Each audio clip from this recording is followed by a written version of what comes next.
Film की शुरुआत होती है जहां सैम इमरान हाशमी नामक युवक, जो मुंबई का रहने वाला क्रिश्चियन है, अपनी पत्नी माही निकिता दत्ता के साथ नए अध्याय की शुरुआत करने के लिए मॉरिशस आकर बस जाता है। सैम एक न्यूक्लियर वेस्ट डिस्पोजल कंपनी में काम करता है और मॉरिशस में वहां एक पद पर है। माही, जो पहले गर्भ खो चुकी है, अब दूसरी बार गर्भवती है और सब कुछ सुखद और शांतिपूर्ण रहने का लक्ष्य है। माँ बाप और मायके वालों से दूर ये जोड़ा एक सुंदर जीवन की अपेक्षा करता है। नया शहर, नई नौकरी, नया घर। माही को वहां एक पुरानी यहूदी एंटीक बॉक्स मिलती है जिसे वो अपने घर ले आती है।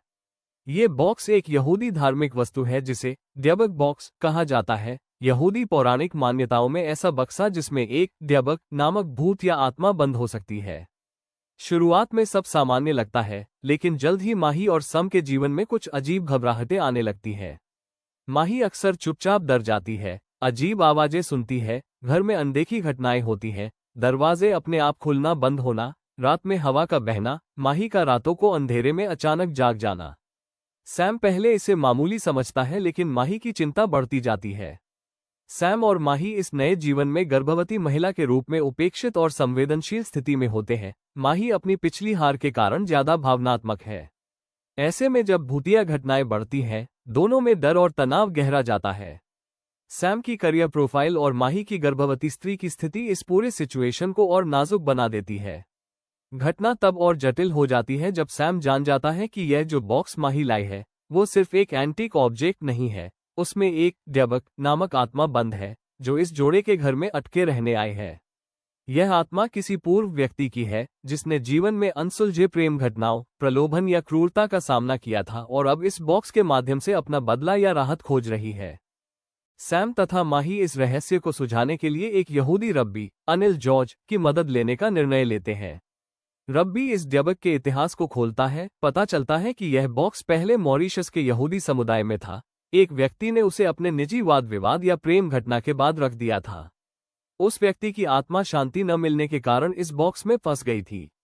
रब्बी और सैम माही मिलकर इस बॉक्स एवं आत्मा के रहस्य को खोलने लगते हैं। ये पता चलता है कि जिस व्यक्ति की आत्मा है, वह अब्राहम एजरा नामक यहूदी था, जिसने प्रेम विवाह के विवाद में आत्महत्या की प्रेमिका के कारण गहरा सदमा सहा था। यह आत्मा अब बदला चाहती है या शांति पाना चाहती है।